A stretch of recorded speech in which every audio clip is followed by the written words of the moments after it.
Mutual fund सह्याचे campaign आणि photos तुम्ही बऱ्याचशाच ठिकाणी बघितले असणार, पण नेमकं म्युच्युअल फंड म्हणजे काय?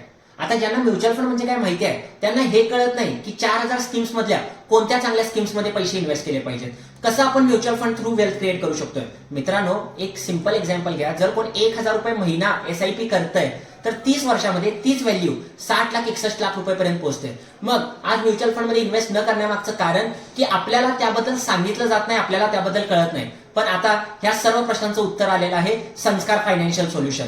कोल्हापुरात पहिल्यांदा एक असं ऑफिस बनलेलं आहे जे फक्त म्युच्युअल फंड मध्ये काम करतंय, जिथं तुम्हाला चांगले म्युच्युअल फंड सिलेक्ट करून दिले जाणार. मग तुम्हाला त्यामध्ये मंथली एसआयपी करायची असू दे किंवा लमसम इन्व्हेस्टमेंट. मित्रांनो, म्युच्युअल फंडच्या डिटेलच्या आसपास पण कोणतंही असेट क्लास येत नाही. नमस्कार, माझं नाव आहे चैतन्य अग्रवाल. मी AMFI registered mutual fund adviser आहे, जिथं तुम्हाला हे शिकवलं जाणार की एसआयपी कुठं केली पाहिजे, कशी केली पाहिजे, किती दिवसांसाठी केली पाहिजे आणि किती वेळ तुम्ही म्युच्युअल फंड थ्रू करू शकताय.